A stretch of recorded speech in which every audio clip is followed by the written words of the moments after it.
इस वीडियो में CTET paper 1 के लिए EVS यानी कि एनवायरमेंटल स्टडीज़ से things we may can do लेकर के डिस्कस करेंगे। तो सबसे पहले हम कॉन्सेप्ट जानेंगे, इसके बाद प्रीवियस ईयर क्वेश्चन प्रैक्टिस करेंगे। तो वीडियो बहुत ही महत्वपूर्ण है, वीडियो को आपको पूरा अवश्य ही देखना चाहिए। चलो आज का क्लास को स्टार्ट करते हैं। सबसे पहले ये जो थीम है things we may can do, इसका ओवरव्यू जानेंगे। यानी कि ये थिंग्स का मतलब है हमने बहुत सारी चीज़ों को आविष्कार किया है, बहुत सारी चीज़ों को बनाया है अपने हिसाब से, अपने सुविधा के लिए। इसके साथ साथ हम अपना पेट भरने के लिए हम अपना डेली एक्टिविटीज़ करते हैं, अपना डे टू लाइफ ज़िंदगी गुजारा करने के लिए जो कार्य करते हैं उसको लेकर के भी डिस्कस करेंगे। तो सबसे पहले हम जानेंगे कि things we make and do, ये जो थीम है ये किस चीज़ पर फोकस करता है। This theme focuses on human activities. सबसे पहली बात यहाँ वी मेक मतलब आप समझ पा रहे हो, यहाँ उन सारी क्रियाओं को, उन सारे कामों को, उन सारी पेशाओं को शामिल किया जाएगा, उन सारी वैज्ञानिक अनुसंधान, वैज्ञानिक खोज, इसके साथ साथ रिसोर्सेज को जिस प्रकार हम यूज़ करते हैं, जो साइंस एंड टेक्नोलॉजी का डेवलपमेंट हमने किया है, डे टू डे लाइफ में हम यूज़ करते हैं, उन सभी विषयों पर यहाँ बल दिया जाता है।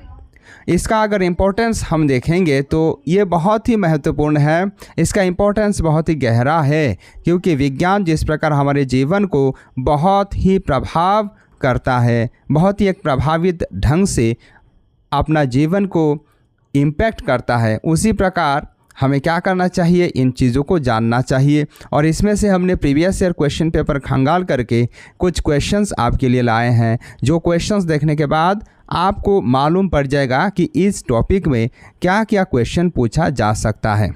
तो रिसोर्स यूटिलाइजेशन हम कैसे करेंगे, नेचुरल जो रिसोर्सेस है ये अनलिमिटेड नहीं है, आपको इस बात पर ध्यान अवश्य ही देना चाहिए। इसके साथ साथ हम जो एक्टिविटीज़ करते हैं, हम जैसे कि क्राफ्ट्स बनाते हैं, आर्ट्स कल्चरल एक्टिविटीज़ करते हैं, प्रोफेशन करते हैं, ये सब क्यों करते हैं, ये सब करने का आवश्यकता क्या है। देखो इन सारी चीज़ों का बहुत ही महत्व है, बहुत ही आवश्यकता है, क्योंकि इनको करने से ह्यूमन अपना दिमाग को स्वस्थ रख सकता है और अपना जो लेज़र टाइम है इसे भी बहुत ही बेहतरीन ढंग से हम उपयोग में ला सकते हैं। इसीलिए इन चीज़ों का बहुत ही महत्व है हमारे जीवन में।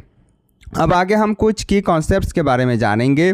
सबसे पहला है कि ये जो की कॉन्सेप्ट्स हैं इनको हम दो भागों में डिवाइड कर देंगे। की कॉन्सेप्ट्स को हम दो भागों में बांटेंगे। एक है थिंग्स वी मेक, यानी कि ऐसा चीज़ जिन्हें हमने आविष्कार किया है, बनाया है, और बी में हम देखेंगे हम जो करते हैं, जो कार्य हम करते हैं डे टू डे लाइफ में, उन कार्य को क्या कहा जाता है।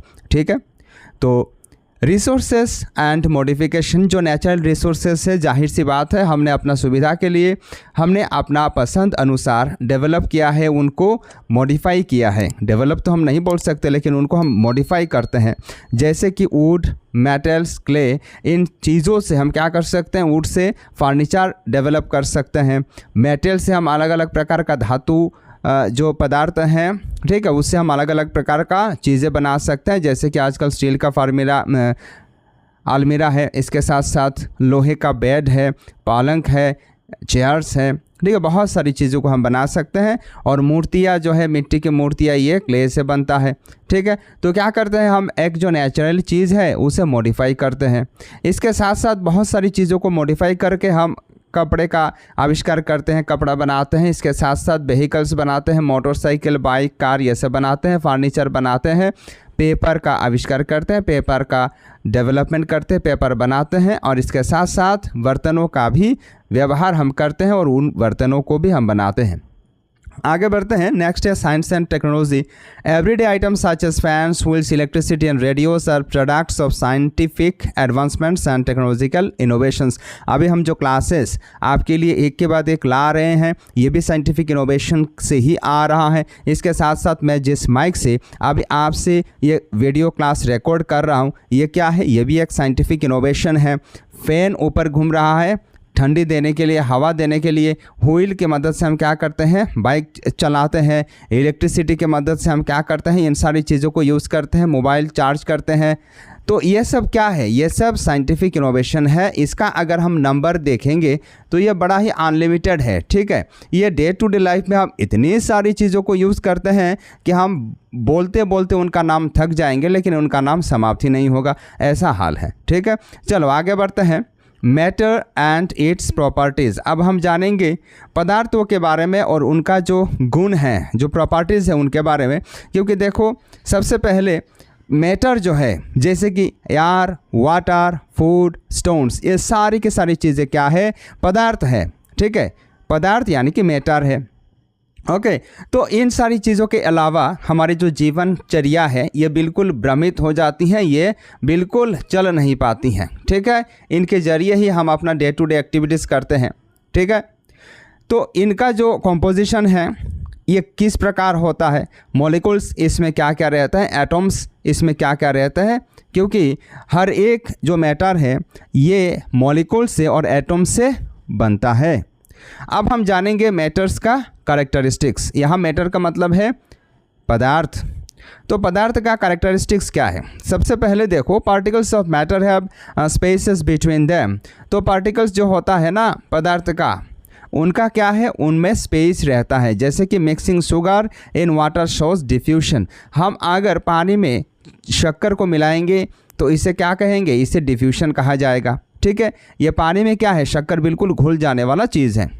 Particles are in constant motion due to kinetic energy.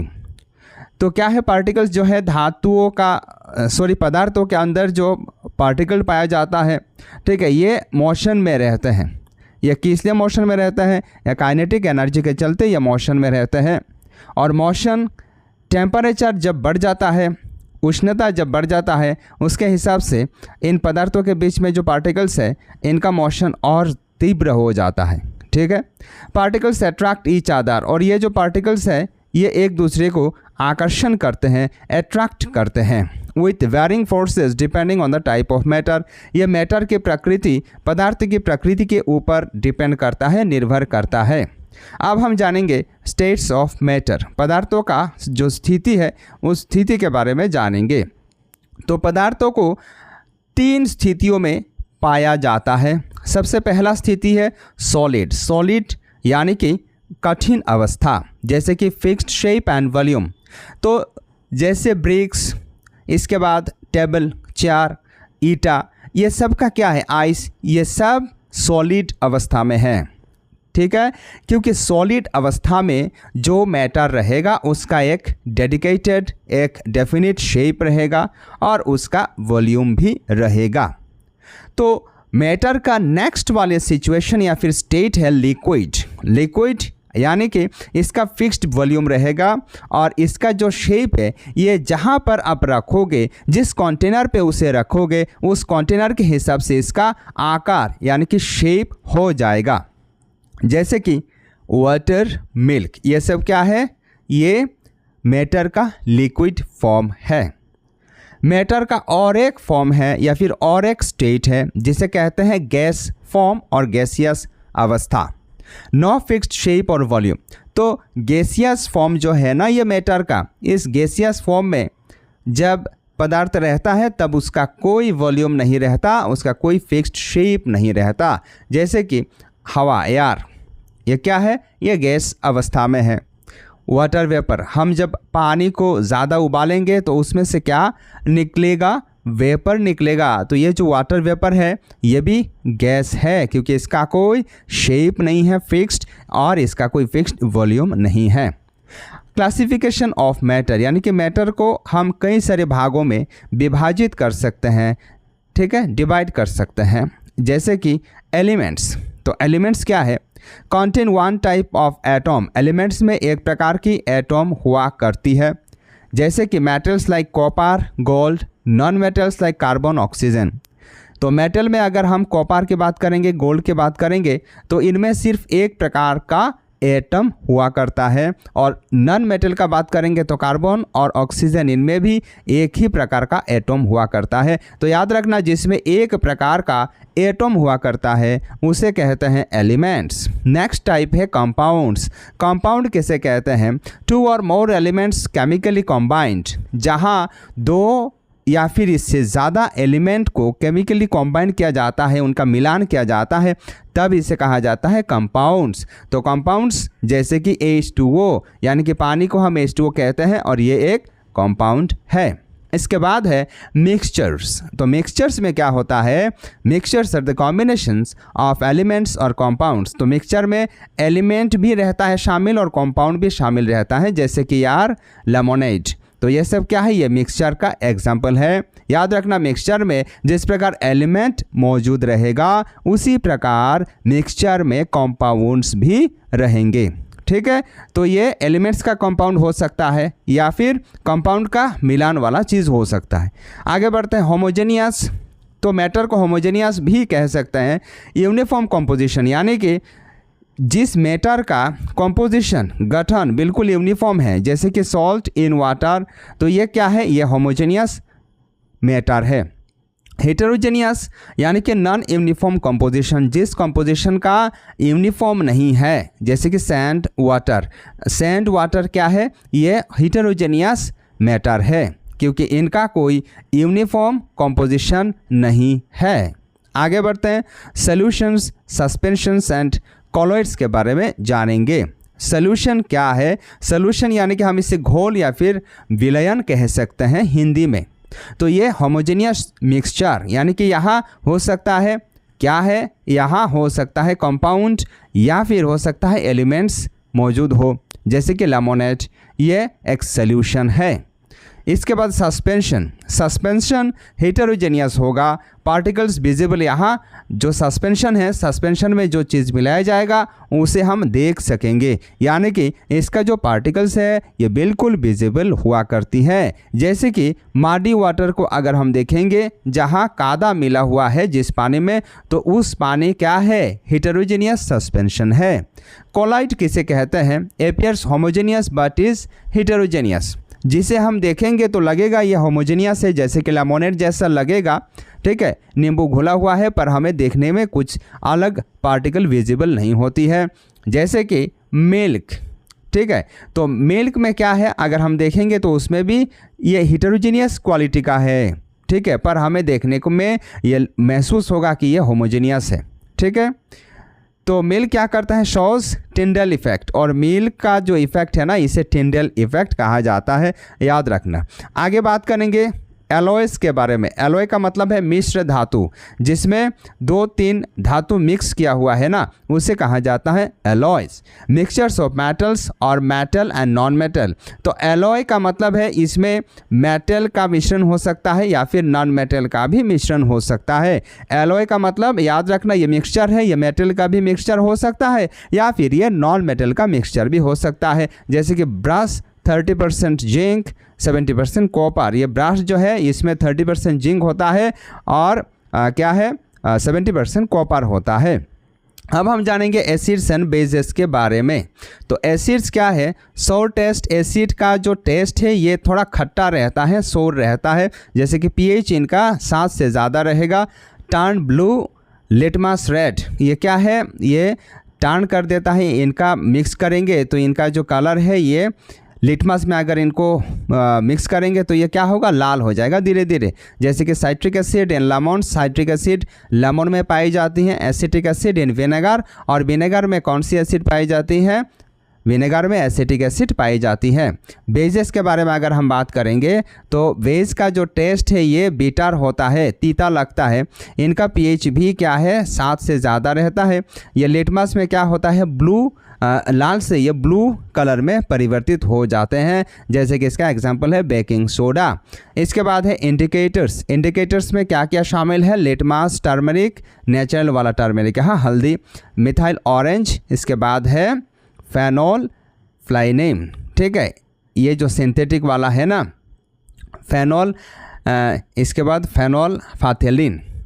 तो फिज़िकल एंड केमिकल चेंजेस के बारे में हम देख लेते हैं थोड़ा। फिज़िकल और केमिकल चेंजेस क्या है देखो। ये जो पदार्थ है ना, इनको अगर हम मिश्रण करेंगे केमिकल रिएक्शन के मदद से, क्या होता है, इनका फिजिकल और केमिकल चेंज होता है, परिवर्तन होता है। तो सबसे पहले हम जानेंगे फिजिकल चेंज के बारे में। Change in state without altering composition, जो चेंज है कॉम्पोजिशन को ऑल्टर ना करके परिवर्तित होता है, उसे फिजिकल चेंज कहा जाता है। जैसे कि मेल्टिंग आइस, जो बर्फ़ है ये गल जाता है, और एक कैन को अगर हम क्रश करेंगे तो ये क्या होगा, इसका फिजिकल चेंज कहलाएगा। केमिकल चेंज किसे कहते हैं? केमिकल चेंज में मॉलिक्यूलर चेंज शामिल होता है, जैसे कि रस्टिंग, कुकिंग फूड, ये क्या है, केमिकल चेंज है। हम जब खाना को, सब्जी को पका करके तरकारी में उसे कन्वर्ट करते हैं तब ये केमिकल चेंज होता है। आगे बढ़ते हैं, सेपरेशन टेक्निक के बारे में जानेंगे, क्योंकि इस पर बहुत बार क्वेश्चन पूछा जाता है। सॉलिड सॉलिड यानी कि दोनों ही जो पदार्थ होगा यह सॉलिड रहेगा, तो इनको मैनुअल सेपरेशन, एक तो हम हाथ से इनको अलग कर सकते हैं, या फिर हम थ्रेशिंग के मदद से अलग कर सकते हैं, या फिर विनोविंग के मदद से अलग कर सकते हैं, फिल्टर करके अलग कर सकते हैं, या फिर मैग्नेटिक सेपरेशन, चुंबक से दो प्रकार के जो पदार्थ हैं उनको हम एक दूसरे से अलग कर सकते हैं, सेपरेट कर सकते हैं। सॉलिड लिक्विड को अगर हमें सेपरेट करना होगा तो इसका पहला वाला तकनीक है सेडिमेंटेशन। ठीक है, मान लो कि पानी में बालू मिला हुआ है, तो पानी में अगर बालू मिला हुआ है तो हम क्या करेंगे, पानी है सॉलिड, बालू है सॉलिड, पानी है लिक्विड, तो इनको अगर हम अलग करना चाहेंगे तो क्या करेंगे, हम फिल्टर का मदद से उन्हें अलग कर सकते हैं। या फिर जो टेक्निक है सेडिमेंटेशन, हम पानी को क्या करेंगे, रहने देंगे, चुपचाप रख देंगे एक जार में, और ज़्यादा देर तक क्या रहेगा तो ऑटोमेटिकली नीचे बालू रह जाएगा और ऊपर साफ पानी देखने को मिलेगा। डिकैनेशन प्रक्रिया की मदद से भी सॉलिड लिक्विड को अलग किया जा सकता है। फिल्ट्रेशन, अभी हमने जो कहा, फिल्ट्रेशन के मदद से किया जा सकता है। या फिर हम क्या करेंगे, यदि बहुत जो बालू वाला पानी है उसको ज़्यादा टेम्परेचर में रखेंगे, गर्म करेंगे आग से, तो ये क्या होगा, इवेपोरेशन की मदद से पानी बालू से अलग हो जाएगा। या फिर सेंट्रीफ्यूगेशन की मदद से भी हो सकता है, डिस्टिलेशन के मदद से भी हो सकता है। लिक्विड लिक्विड यानी कि दोनों ही पदार्थ लिक्विड फॉर्म में है, तो सेपरेशन कौन से हम इन्हें अलग कर सकते हैं, फ्रैक्शनल डिस्टिलेशन से इन्हें अलग कर सकते हैं। ये दो प्रक्रिया है जिनकी मदद से हम इन्हें अलग कर सकते हैं एक दूसरे से। अब हम आगे जानेंगे थिंग्स वी डू, मतलब हम जो कार्य करते हैं ना उसे यहाँ कवर किया जाएगा। तो ये जो है ऑक्यूपेशन, हम अलग अलग प्रकार का ऑक्यूपेशन में है, जैसे कि हम पढ़ाने का कार्य करते हैं, वैसे हमारे बहुत सारे भाई बंधु ऐसा है जो चिकित्सा के क्षेत्र में हैं, जो लोगों को इलाज करके उनको बीमारियों से बचाते हैं, ठीक करते हैं। तो मैकेनिक यानी कि जो व्हीकल या फिर कोई जो साइकिल है, मोटर बाइक से, इनको ठीक करता है, रिपेयर करता है, तो वो मैकेनिक कहलाता है। ब्लैक स्मिथ किसे कहते हैं, जो आयरन का, लोहे का चीज़ों को बनाता है, उसे ब्लैक स्मिथ कहा जाता है। कोबलर किसे कहते हैं, जो हमारे जूते चप्पलों को ठीक करके देता है ना, उसे कोबलर कहा जाता है। जो स्ट्रक्चर्स और प्रोग्राम्स को डेवलप करता है उसे इंजीनियर कहा जाता है। डॉक्टर जो पेशेंट को ट्रीट करते हैं उसे डॉक्टर कहा जाता है। जो पढ़ाते हैं, एजुकेशन स्प्रेड करते हैं, उन्हें टीचर कहा जाता है। जो खेती बाड़ी का कार्य करते हैं, उत्पादन करते हैं, फसल उपजाते हैं, उनको कल्टीवेटर कहा जाता है या फिर फार्मर कहा जाता है। पोटर जो आर्थिन यूटेंसिल्स को बनाते हैं, इन्हें पोटर कहा जाता है। एग्रीकल्चर में शामिल है क्रॉप्स प्रोडक्शन, इसके साथ साथ एनिमल फूड भी उसमें शामिल है, वूल भी शामिल है। तो ये एग्रीकल्चर बहुत ही महत्वपूर्ण है हमारे लिए। ये बहुत ही एक बड़ी मात्रा में जनसंख्या को क्या करता है, जॉब या फिर वर्किंग अपॉर्चुनिटी प्रोवाइड करता है। जैसे कि इरिगेशन हो, सीड का बोने का कार्य हो, ऑर्गेनिक मैन्योर हो, mixed cropping to retain soil nutrients, यानी कि मिट्टी का जो न्यूट्रिएंट्स है उनको बढ़िया तरीके से अगर हम रिटेन करना चाहते हैं, बरकरार रखना चाहते हैं, तो हमें क्या करना पड़ता है, क्रॉप रोटेशन करना पड़ता है। एक जगह में बदल बदल करके सस्यों को, साग सब्जियों को उगाना पड़ता है। ठीक है, और ज़्यादा से ज़्यादा फर्टिलाइज़र को हम यूज़ नहीं करेंगे, कम से कम फर्टिलाइज़र यूज़ करेंगे। ठीक है, इसके साथ साथ आगे बहुत सारे हमारे लोग ऐसा है, हमारे भाई बंधु जो फिटनेस के फील्ड में कार्य करते हैं, टीम वर्क में भी काम करते हैं, जैसे कि स्पोर्ट्स। तो अब हम जानेंगे कुछ बहुत ही महत्वपूर्ण स्पोर्ट्स पर्सनालिटीज़, जैसे कि हॉकी के साथ जुड़ा हुआ प्लेयर कौन है, ध्यानचंद। क्रिकेट के साथ सचिन तेंदुलकर, विराट कोहली, रोहित शर्मा, ये लोग जुड़े हुए हैं। बैडमिंटन के साथ साइना नेहवाल, पीवी सिंधु जुड़ी हुई है। रेसलिंग के साथ सुशील कुमार, साक्षी मलिक जुड़ी हुई है। बॉक्सिंग के साथ मैरी कॉम, वेट लिफ्टिंग के साथ कार्नम मल्लेश्वरी, हाँ, जो कि 29 मेडल और 130 किलो तक ये उठा सकती थी। इसके साथ साथ देखो बहुत सारे व्यक्ति डांस भी करते हैं। ये एक कल्चरल आर्ट फॉर्म है जिसमें एस्थेटिक यानी कि बॉडी मूवमेंट इसमें शामिल है, सिंबॉलिक वैल्यू भी उसमें कई बार हम दर्शाते हैं डांस अपना नृत्य की मदद से। और ये फेस्टिवल त्योहारों में या फिर उत्सवों में, अनुष्ठानों में, प्रोग्राम्स में ये ऑर्गेनाइज करवाया जाता है। जैसे कि भरतनाट्यम ये तमिलनाडु में करवाया जाता है, कथक उत्तर प्रदेश का नृत्य है, ओडिसी उड़ीसा का नृत्य है, भांगड़ा पंजाब का नृत्य है, गरबा ये गुजरात में किया जाता है, नवरात्रि में, मणिपुरी है ये मणिपुर में किया जाता है। अब हम जानेंगे कुछ महत्वपूर्ण फेस्टिवल्स के बारे में, क्योंकि कई बार फेस्टिवल से भी क्वेश्चन पूछ लिया जाता है। तो कम्युनिटी सेलिब्रेशंस रिफ्लेक्टिंग कल्चरल और रिलीजियस ट्रेडिशंस, तो ये फेस्टिवल क्या करता है, एक संप्रदाय का, एक पर्टिकुलर ग्रुप ऑफ पीपल का सेलिब्रेशन जो अपना बहुत सारा कार्य करते हैं। हम इंसान होने के नाते साल भर हम बिजी रहते हैं, लेकिन एक मौका हमें जब प्राप्त होता है उत्सव के रूप में, त्यौहार के रूप में, तब जा कर के हम बहुत फुर्ती करते हैं, सेलिब्रेट करते हैं उस मौके को। ठीक है, ये धर्म का परंपरा है। ठीक है, ये बहुत ही महत्वपूर्ण हो जाता है। जैसे कि ओनम केरला में मनाया जाता है, दिवाली नॉर्थ इंडिया में मनाया जाता है, पोंगल तमिलनाडु में मनाया जाता है, बिहू हमारे आसाम में मनाया जाता है, आसाम का जातीय उत्सव है, गणेश चतुर्थी महाराष्ट्र का बहुत ही एक बड़ा फेमस उत्सव है, त्यौहार है, छठ बिहार का एक बहुत ही महत्वपूर्ण उत्सव है। ठीक है, तो इसमें हमने जाना things we make and do के बारे में। अब आगे हम डिस्कस करेंगे previous year questions. Question number 1, who was Al Biruni? Al Biruni कौन थे? ऑप्शन ए कुबशाही sultan who ruled our country for about 40 years. देखो ये स्टेटमेंट सही है क्या? अल बेरूनी कोई कुबशाही सुल्तान नहीं थे जिन्होंने 40 से ज़्यादा सालों तक हमारे देश को राज किया। ये सही स्टेटमेंट है क्या? बिल्कुल नहीं है, ये गलत है। Option B, a trader from Afghanistan who came to study the dry fruit markets of our country. ये भी गलत है। ये अफ़गानिस्तान से ड्राई फ्रूट मार्केट को स्टडी करने के लिए हमारे देश में नहीं आए थे। Option C, a traveller from Uzbekistan who wrote a book which is helpful to know the past of our country. Yes, this is the right answer, क्योंकि अल बेरूनी ये उज़्बेकिस्तान का एक इंसान थे जिनका जन्म 15 सितंबर 973 में कात में हुआ था। ठीक है, जो कि उज़्बेकिस्तान में है। ठीक है, तो ये एक ट्रेवलर है, ये देश विदेशों में घुमा करते थे। ये हमारे भारतवर्ष में आए थे और इन्होंने हमारे भारतवर्ष का पॉन्ड का जो सिस्टम है, जिस प्रकार हम तालाबों को बनाते हैं, इसको लेकर के बहुत ही तारीफ़ की थी हमारे इंडियन लोगों को। ठीक है, चलो आगे बढ़ते हैं। Question number 2, select the correct statements about bronze. तो ब्रोंज के बारे में जो सही स्टेटमेंट है उसे हमें ढूंढना है। तो स्टेटमेंट यहाँ क्या क्या है, चलो सबसे पहले हम स्टेटमेंट्स को देख लेते हैं। Bronze is an element like iron, silver और एंड गोल्ड। ये बिल्कुल ब्रोंज आयरन, सिल्वर, गोल्ड जैसा नहीं है। ये तो क्या है, ये धातु है। बिल्कुल इनमें एक ही प्रकार का मॉलिक्यूल, एक ही प्रकार का एटॉम पाया जाता है, लेकिन ब्रोंज में 2-3 प्रकार का पाया जाता है। तो इसीलिए ये ए वाला स्टेटमेंट गलत है। Statement B, bronze is made on melting copper and tin. ये बिल्कुल सही बात है, कॉपर और टिन को मेल्ट करके, गला करके ब्रोंज की निर्माण होती है। Yes, this is true. Option C, bronze is very strong and is used in making cannons and statues.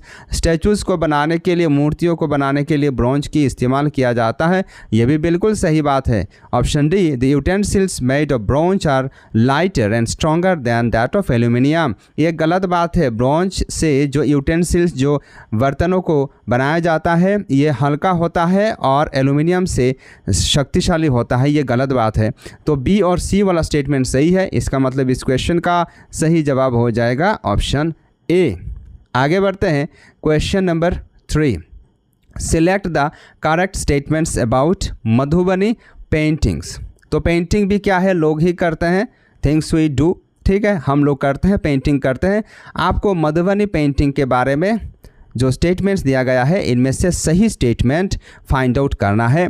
याद रखना, मधुबनी बिहार का एक डिस्ट्रिक्ट का नाम है, ठीक है। Madhubani is a well known district of Bihar. Madhubani painting is a very old form of folk art and is named after this place. और ये मधुबनी पेंटिंग मधुबनी डिस्ट्रिक्ट का एक बहुत ही पुराना परंपरा है आर्ट का, और इसी जगह का नाम से ही इस प्रकार के जो पेंटिंग है फोक आर्ट है, इसे मधुबनी पेंटिंग नाम से जाना जाता है। The paintings are depicted from nature, और मधुबनी पेंटिंग जो है ये नेचर से लिया जाता है, ठीक है। इसके साथ साथ ये जो पेंटिंग्स है ये ह्यूमन के बारे में भी होता है और एनिमल्स पशुओं के बारे में भी ये पेंटिंग किया जाता है। Only the vegetative colours were used to do this paintings, और ये जो पेंटिंग्स है ये वेजिटेटिव कलर्स का मदद से ही बनाया जाता है, ठीक है। तो स्टेटमेंट ए देख लेते हैं। To make this paintings indigo turmeric colours from flowers trees etcetera are used. बिल्कुल सही है, ये वेजिटेटिव कलर से बनाया जाता है, अभी अभी हमने बात किया, ठीक है। इसके बाद statement B, the paintings show human beings animals trees flowers birds fish etcetera. बिल्कुल ये भी सही बात है। Option C, it is a very old form of folk art and is named after the place Madhubani. This is also true. ये statement, ये कथन भी सही है, क्योंकि ये मधुबनी जगह से इसका नाम उत्पत्ति हुआ है, इसका नाम को लिया गया है, ठीक है। Option D, Madhubani is a well known district of Rajasthan. ये बिल्कुल गलत बात है, ये बिहार का एक डिस्ट्रिक्ट है, ना कि ये राजस्थान का है। तो हमने पाया स्टेटमेंट ए, बी और सी सही है। इसका मतलब इस सवाल का सही जवाब हो जाएगा ऑप्शन डी। चलो आगे बढ़ते हैं। Question number 4। आज हम कुल 30 क्वेश्चन करेंगे। Pochampally is a village which is famous for the special cloth which is also called Pochampally. This village is a part of. तो पोचमपल्ली गांव कहाँ का पार्ट है आपको बताना है। याद रखना ये जो पोचमपल्ली है ये एक आंध्र प्रदेश का गांव है। Here this special kind of clothes is made specially in the form of a sari. तो पोचमपल्ली आंध्र प्रदेश का एक जगह है और यहाँ जो विशेष प्रकार का कपड़ा निर्माण किया जाता है यह है साड़ी, ठीक है। तो इस सवाल का सही जवाब हो जाएगा ऑप्शन सी आंध्र प्रदेश।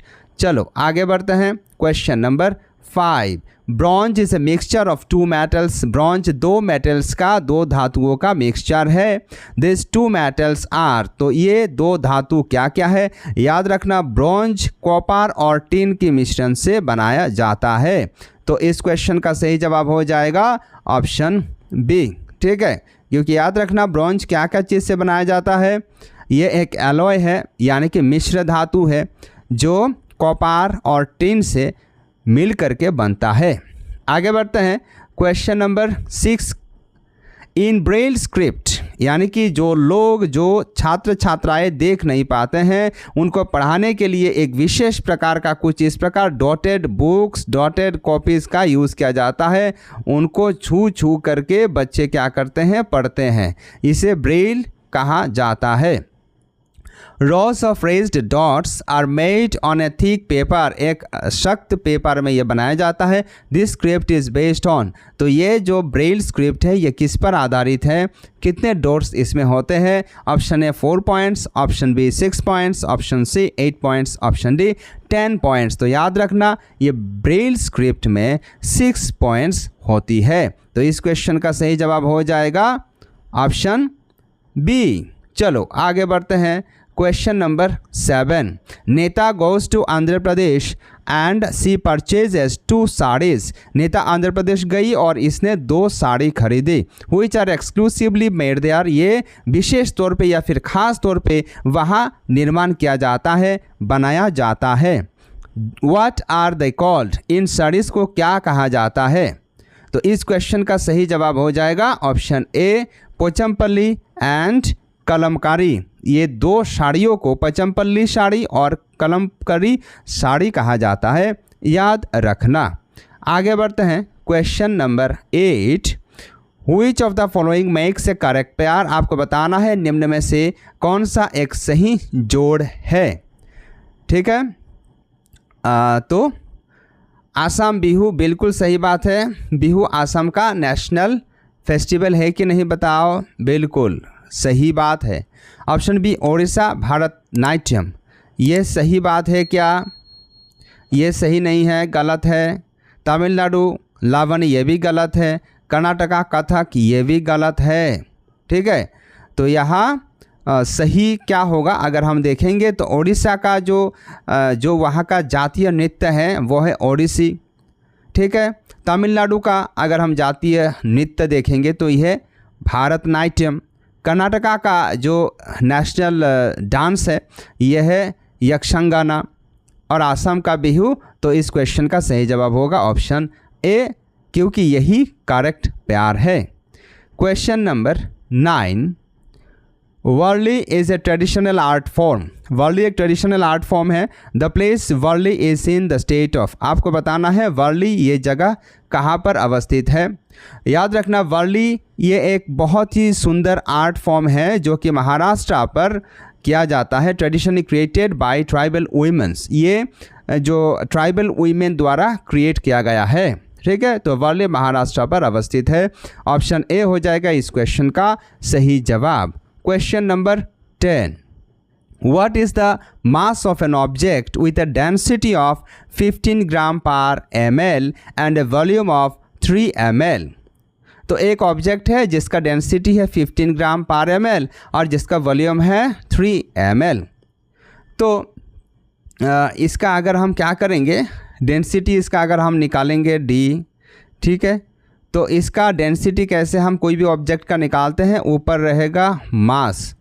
ठीक है, यहाँ मैंने मास लिख दिया और नीचे वॉल्यूम रहेगा। वॉल्यूम से हमें क्या करना पड़ेगा, मास को डिवाइड करना पड़ेगा। डिवाइड करने से हमें मिल जाएगा। तो क्या है यहाँ ऊपर इसका डेंसिटी कितना है, मास कितना है 15 है। ठीक है, नीचे वॉल्यूम कितना है 3 ml है। तो इसको अगर हम डिवाइड करेंगे, ठीक है, इसको अगर हम क्या करेंगे डिवाइड करेंगे तो ये क्या निकलेगा 5 निकलेगा। ठीक है जी, तो इसका जो इसमें और एक पेज है, ध्यान से आपको सुनना है। डेंसिटी इसका कितना है 15 ग्राम है पर ml, ये तो मैंने लिखना भूल गया। ठीक है, पर ml यहाँ मुझे लिखना था। इसके साथ साथ इसका वॉल्यूम है 3 ml। ठीक है, तो कुछ इस प्रकार ये है।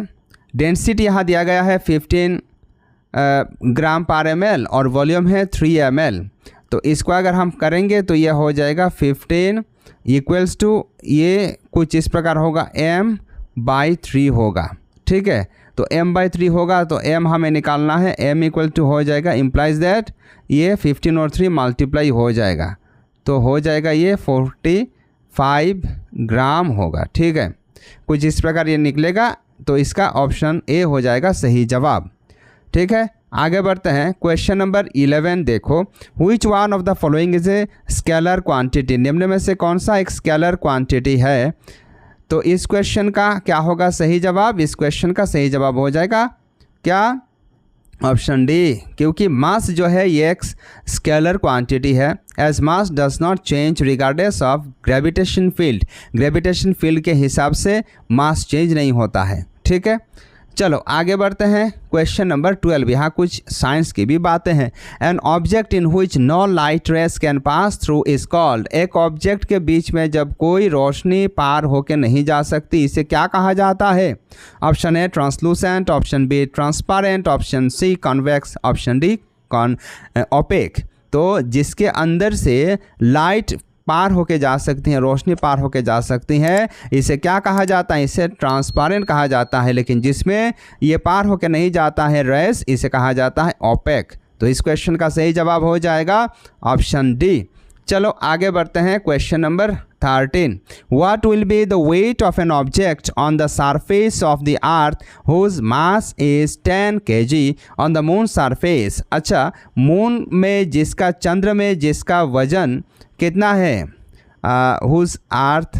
ठीक है, एक ऑब्जेक्ट का जहाँ यानी कि धरती पे जिसका 10 किलोग्राम वजन है, उसका मून में, चंद्रमा में कितना वजन होगा, ये हमें ढूंढ करके निकालना है। तो इसका जो धरती पे वेट दिया है ना, ये कितना दिया है, ये कितना दिया है, इसको हम क्या करेंगे, इसको निकालने के लिए 6 गुना ज़्यादा होता है, इसीलिए 6 से इसका मल्टीप्लाई करेंगे। 6 से 10 को मल्टीप्लाई करेंगे। धरती पे यदि ये 10 kg है तो इससे 6 गुना ज़्यादा होगा चंद्रमा में, मून में। ठीक है, तो इसको अगर हम मल्टीप्लाई करेंगे तो 6 × 60, तो ये 60 kg होगा। 60 kg कहाँ है? ऑप्शन डी में है, therefore option D will be the correct answer. चलो आगे बढ़ते हैं। Question number 14, Which region has the practice of shifting cultivation in India? Shifting cultivation हमने बात किया है पिछले वीडियो में, आप देख लेना। शिफ्टिंग कल्टिवेशन कैसे कहा जाता है? शिफ्टिंग कल्टिवेशन एक इस प्रकार के जो एक्टिविटी है एग्रीकल्चर एक्टिविटी, जिसमें क्या किया जाता है, एक पर्टिकुलर वन इलाका में, एक जंगल में क्या किया जाता है, आग लगा करके वहाँ साफ़ किया जाता है, पेड़ पौधों को काटा जाता है, फिर वहाँ नया करके खेती किया जाता है। ठीक है, southern reason, north eastern region, north western region, तो इसका सही जवाब हो जाएगा option D, north eastern region. जैसे कि मिजोरम, मेघालय और असम में भी कुछ क्या किया जाता है, इस प्रकार का शिफ्टिंग कल्टीवेशन या फिर जूम कल्टीवेशन इसे कहा जाता है, इसे प्रैक्टिस किया जाता है। ठीक है, चलो आगे बढ़ते हैं। Question number 15, Which one of the following is responsible for turning Taj Mahal yellow? तो ताजमहल का जो कलर है ये येलो कलर का हल्दी रंग का क्यों होता है? तो ताजमहल का जो रंग है ये हल्दी रंग का होता है सल्फर डाइऑक्साइड के चलते। Sulphur dioxide mix with water to form acid which is responsible to form white marble yellow. क्योंकि आपको पता है ये ताजमहल वाइट मार्बल से बना हुआ है, और जब सल्फर डाइऑक्साइड पानी के साथ मिश्रित हो जाता है, पानी में घुल जाता है और एसिड का निर्माण करता है, और इसी के चलते सफ़ेद मार्बल जो है ये हल्दी रंग का हो जाता है। चलो आगे बढ़ते हैं। Question number 16, consider the following statements about the practices followed under zoom farming. Zoom cultivation को लेकर के ये भी सवाल पूछा गया है। तो स्टेटमेंट इसका A, after obtaining one set of crops the land is left as it is for some years. एक बार खेत करके क्या किया जाता है, उस जगह को छोड़ दिया जाता है। ये बिल्कुल सही बात है। ऑप्शन बी, द बैम्बो और weeds which grow on the land are pulled out and burnt। इनको उठाया जाता है सिर्फ बाँस का बिल्कुल गलत बात है, बाँस को नहीं, जो भी रहता है उस जंगल में, उस पहाड़ी इलाकों में उसे उठाया जाता है। ठीक है, इसके बाद देखो statement C, the ash obtained on burning the weeds etcetera is used as fertiliser. ये भी सार के रूप में, फर्टिलाइजर के रूप में यूज़ नहीं किया जाता है, गलत बात है। Statement D, when the land is ready for farming it is deeply ploughed before dropping the seeds. बोने से पहले बीज को यहाँ बहुत गहरी हालचाल नहीं होता है, ये भी गलत बात है। तो सिर्फ और सिर्फ स्टेटमेंट ए ही सही है, जो कि ऑप्शन बी में है, इसीलिए इस क्वेश्चन का सही जवाब हो जाएगा ऑप्शन बी। चलो आगे बढ़ते हैं। Question number 17, tribal people have been using bronze to make many things since thousand of years. Tribal people बहुत सारी चीज़ों को बनाने के लिए ब्रॉन्ज का यूज़ कर रहे हैं कई सालों से। Bronze is still used in our houses, और हमारे घर में भी ब्रॉन्ज का इस्तेमाल होता है, कंस का इस्तेमाल होता है। ठीक है, कंस पदक आपको मिलता है ना हमारे देश को, जब बार बार ये खेलने जाते हैं Olympic. Select from the following the most correct statement about bronze. आपको निम्न में से सबसे सही स्टेटमेंट ब्रॉन्ज के बारे में फाइंड आउट करना है। Option A, it is a mixture of copper and tin. Yes, this is the right statement. और स्टेटमेंट बी में है, it is an element like aluminium and copper. ये गलत बात है। It is a mixture of copper and brass. ये भी गलत बात है। It is a mixture of copper, zinc and aluminium. This is also wrong. ठीक है, तो ऑप्शन ए हो जाएगा इस क्वेश्चन का सही उत्तर। आगे बढ़ते हैं। Question number 18, which of the following is not obtained from petroleum. आपको बताना है निम्न में से कौन सा पेट्रोलियम से नहीं पाया जाता है, नॉट ऑब्टेन्ड, याद रखना। ऑप्शन ए, कोल को पाया जाता है कि नहीं। Option B diesel, option C wax, option D grease. तो देखो बाकी सारे चीज़ों को पाया जाता है, लेकिन ये कोयल को नहीं पाया जाता है, क्योंकि पेट्रोलियम में लिक्विड शामिल है। Petroleum is found in liquid, gas and even solid forms. The term hydrocarbon refers the two main elements in petroleum. Hydrocarbon का मतलब है पेट्रोलियम में जो प्रमुख दो जो पदार्थ पाया जाता है, जैसे कि हाइड्रोजन एटम्स जॉइंट इन ए कार्बन एटम। ठीक है, पेट्रोलियम ओरिजिनेट्स फ्रॉम प्लांट्स और मेरीन माइक्रो ऑर्गेनिजम्स। तो पेट्रोलियम कहाँ से बनता है? प्लांट से बनता है, और मेरीन माइक्रो ऑर्गेनिजम्स जो कि नीचे दब गए हैं उनसे बनता है, like algae and plankton which lived hundreds of millions of years ago. कई हज़ारों साल पहले जो रहते थे वो अर्थक्वेक के कारण ये हुआ है, उनके ऊपर मिट्टी दब गई है और ये नीचे पड़ गए हैं, और इन्हीं से पेट्रोलियम का आविष्कार क्या होता है? क्रिएट होता है। तो कोयल एक पेट्रोलियम पदार्थ नहीं है, याद रखना। ठीक है, तो इस क्वेश्चन का सही जवाब हमें आशा है आपको बिल्कुल समझ में आया होगा, क्योंकि एग्जाम्पल अगर हम देखेंगे ना पेट्रोलियम का, तो पेट्रोलियम प्रोडक्ट का एग्जाम्पल है kerosene, home heating oil, diesel, fuel, इसके साथ साथ गैसोलिन, ये सब पेट्रोलियम का एग्जाम्पल है। ठीक है, चलो जी आगे बढ़ते हैं। Next question, question number 19। Cheraw is the dance form of the people of. Cheraw कहाँ का डांस फॉर्म है? तो चिराओ कहाँ का डांस फॉर्म है? Option A Jharkhand, option B Mizoram, option C Manipur, option D Meghalaya. याद रखना चिराओ मिजोरम का एक डांस फॉर्म है। ठीक है, तो ऑप्शन बी हो जाएगा इस क्वेश्चन का सही जवाब। यहाँ क्या करते हैं? ड्राम को बीट करते हैं, ड्राम को बजाते हैं, और इसके साथ साथ लोग क्या करते हैं? 6 से लेकर के 8 लोग मिलकर के ये डांस परफॉर्म करते हैं। मिजोरम के लोग ये क्या करते हैं? ड्राम को पीटते हैं, ड्राम को बजाते हैं, ढोल को बजाते हैं, और साथ साथ पैर को इधर उधर करके वो बेम्बो को नीचे रख करके, लकड़ी को नीचे रख करके ये डांस करते हैं। ठीक है, चलो आगे बढ़ते हैं। इसे चिराओ कहा जाता है, याद रखना। Question number 20। The constitution of our country was prepared under the leadership of. तो इस क्वेश्चन का क्या होगा सही जवाब? वेरी इजी क्वेश्चन, आप जानते हो। इस क्वेश्चन का सही जवाब हो जाएगा option A, doctor Bhimrao Baba Saheb Ambedkar. आज का वीडियो में बस इतना ही। मिलते हैं आपसे अगले वीडियो में और एक इंटरेस्टिंग टॉपिक के साथ। तब तक के लिए आप इसी प्रकार पढ़ाई करते रहो, आगे बढ़ते रहो। नमस्कार, जय हिंद।